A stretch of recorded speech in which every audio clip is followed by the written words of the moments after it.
नमस्कार, NBSC news 24 में आप सभी का बहुत बहुत स्वागत है। मैं हूं आपके साथ दीपिका।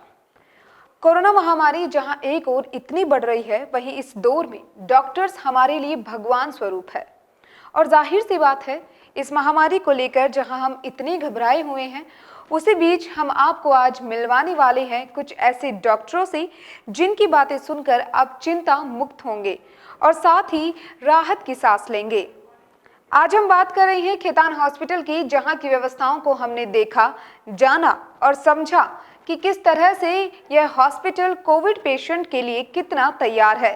तो आइए डालें एक नज़र इस ओर।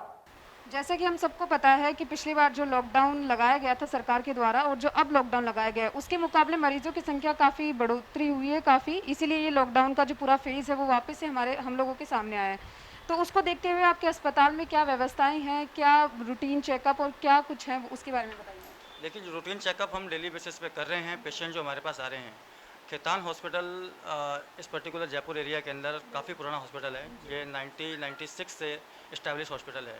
तो मोस्टली पेशेंट जो इस वक्त हैं वो डॉक्टर साहब के काफ़ी पुराने जुड़े हुए पेशेंट हैं।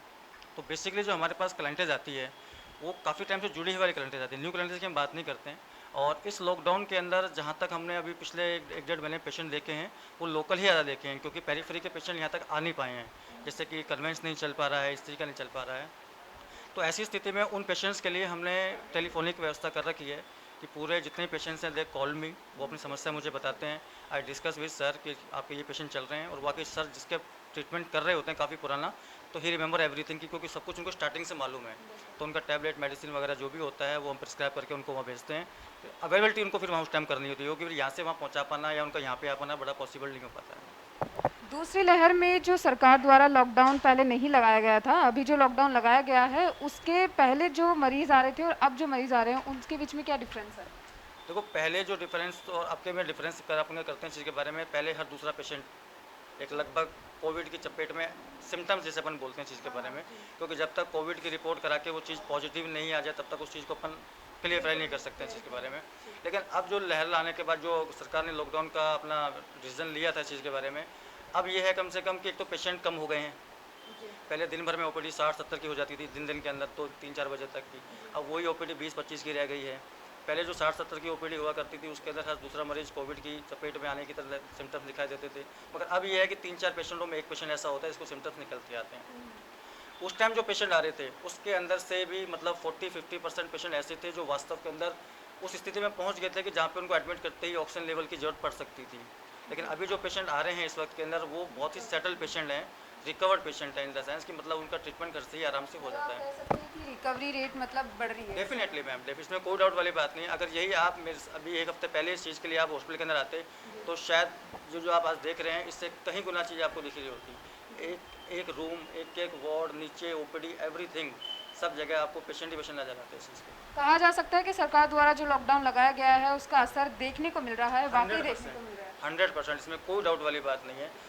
ये डिसीजन शायद थोड़ा सा लेट हुआ, क्योंकि सरकार ने पहले पार्शली इसको स्टार्ट किया था, लेकिन शायद 10 मई से, हाँ, जनता को प्रॉब्लम ना हो, 10 मई से जो इन्होंने कंटिन्यूस अपना लॉकडाउन का प्रोविज़न सरकार लेके आई थी लोगों के लिए, उसके बाद डेफिनेटली इस चीज़ में तो कोई डाउट वाली बात नहीं है कि अपन को देखने को नहीं मिला है। बट पिछली वाली लहर को देख के उस वाली लहर को देख के जो कंपैरिजन अपन कर सकते हैं, इस बार लास्ट जब कोविड आया था नवंबर के अंदर, हालांकि स्टार्ट तो 25 मार्च के स्टार्ट हो गया था, लेकिन जो बेसिक फेस आया था, क्योंकि हमने नवंबर में स्टार्ट किया था दिवाली के बाद, तो उस टाइम जो 55-50 प्लस वाले पेशेंट्स थे उनके अंदर ये ज़्यादा इम्पैक्टेबल था। Apart from that hypertension, blood sugar, cardiac patient, liver patient, kidney patient, उनके लिए ज़्यादा हार्मफुल था। बट इस बार का जो फेस आया है, इस बार के फेस के अंदर 25 की एज से लेकर 40-45 की एज के अंदर पेशेंट को काफ़ी इम्पैक्ट आया है।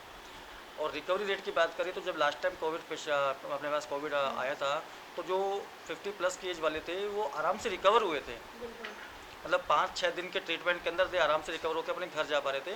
बट इस बार यंग जनरेशन के अंदर मतलब जो सिम्टम्स हमको देखने को मिल रहे हैं, स्टार्टिंग में 4-5 दिन पेशेंट सेटल रहता है, फिर सडनली क्रिटिकल जोन में आता है। तो ये हमने कंपैरिजन सबके साथ करके देखा, तो इसमें हमने ये डिसाइड किया कि ये फेस तो आना ही आना है। और हम पेशेंट को भी यही कहते हैं कि आपको कोई भी सिम्टम्स फर्स्ट डे से मालूम चलता है तो तुरंत आके हॉस्पिटल में संपर्क करें, क्योंकि कोविड ने, जहाँ तक हम पिछले 6 महीने से इस ओपीडी को देख रहे हैं, कोविड की ओपीडी को देख रहे हैं, तो हमने ये डिस्कशन केस स्टडी जब करते हैं सर के साथ बैठ के, तो हमने ये भी डिसीजन लिया है कि ऐसा कोई फैमिली नहीं है जहाँ पे कोई कोविड की चपेट में नहीं आया हो। तो मोस्ट ऑफ द पीपल्स ये करते हैं कि स्टार्टिंग का जो फर्स्ट 2-3 दिन का जो कोर्स होता है ना, वो घर पे ही कर लेते हैं कि भाई जो इसको कोर्स लिया वो कोर्स मैंने ले लिया। इस स्थिति के देखते हुए भी कोविड पेशेंट में बढ़ोतरी देखने को काफ़ी मिली है, क्योंकि डॉक्टर से डिस्कस करके अपने सिम्टम्स बताते हैं, डॉक्टर्स उन सिम्टम्स को कंपेयर करके ही आपको मेडिसिन देता है। सपोज आपको 5 मेडिसिन की आवश्यकता है, इनके 2 ही सिम्टम्स हो गए, लेकिन उनको लग रहा है कि यार 5 गोली मैं ले लेता हूँ तो मैं रिकवर हो जाऊँगा उसी के बारे में, तो कहीं ना कहीं हो सकता है कि वो जो एग्जैक्ट उसको बीमारी है उस चीज़ के लिए दवाई उसको नहीं मिल पाई है, या जो उसको बीमारी नहीं है उस चीज़ की वो दवाई ले रहा है। तो ऐसी कंडीशन के अंदर भी हमने काफ़ी पेशेंट देखने में नज़र आए हैं। जैसा कि हम देख रहे हैं अस्पतालों में ऑक्सीजन सिलेंडर और बेड की काफ़ी कमी देखी जा रही है, तो यहाँ पे कैसी क्या व्यवस्था है उसका? देखिए, व्यवस्था की तो बात ये है मैडम कि मेरे पास 30 बेड हैं। अगर मेरे पास 30 बेड फुल होंगे तो मैं 31वां पेशेंट नहीं ले पाऊंगा, पहली चीज़। तो इसके अंदर तो मैं हॉस्पिटल को कोई दोष नहीं देना चाहता हूँ, बट मैं हॉस्पिटल्स में यही कोशिश करते हैं, हमारी भी कोशिश यही रहती है कि रियली में जिस पेशेंट को एडमिशन की आवश्यकता होनी चाहिए उसी पेशेंट को एडमिट करना चाहिए, अदरवाइज़ पेशेंट को एडमिट करने की आवश्यकता नहीं है। क्योंकि इस फेज़ में जहाँ तक हमने नोटिस किया है, हमने ये नोटिस किया है कि जिन लोगों को आवश्यकता नहीं है उन लोगों को एडमिशन दिया गया है, और वास्तव में जिनकी रिक्वायरमेंट थी वो बेचारे इधर उधर घूमने की कोशिश करते हैं। क्योंकि ये आप भी जानते हैं इस चीज़ के बारे में कि ऑक्सीजन की प्रॉब्लम रही है। 30 अप्रैल तक सरकार ने प्राइवेट हॉस्पिटल्स को वैक्सीन लगाने का टेंडर दिया हुआ था। 1 मई ऑनवर्ड्स किसी भी प्राइवेट सेंटर्स के अंदर वैक्सीनेशन अवेलेबल नहीं है, और उसका कोई अभी तक गाइडलाइन भी नहीं आया है हमारे पास कि क्या है, कब तक मिलेंगी कि नहीं मिलेंगी, आपको डायरेक्ट परचेज़ करना है। तो लोग वैसे भी काफ़ी परेशान हो रहे हैं इस चीज़ के लिए। तो हमने भी फिर डिसीजन यही लिया कि जब तक अपना कोविड के पेशेंट चल रहे हैं तब तक अपन भी वैक्सीन होल्ड करके चलते हैं, क्योंकि हमें आगे से इंस्ट्रक्शन आ गए हैं कि आप डायरेक्ट परचेज़ करके ले सकते हैं। लेकिन बात वही आती है कि हम कोविड के पेशेंट दिखाने आ रहे हैं, साइमल्टेनियसली अगर वैक्सीनेशन वाले पेशेंट आते हैं तो अननेसेसरली वो चपेट में आ जाएंगे। तो फिलहाल हमने कोविड वैक्सीनेशन को होल्ड पे रखा हुआ है। आप हमारे दर्शकों को बताइए कि दूसरी लहर के सिम्टम्स क्या क्या हैं जो देखने को मिल सकते हैं कोविड के? देखिए, दूसरी लहर और पहली लहर के अंदर काफ़ी फ़र्क है।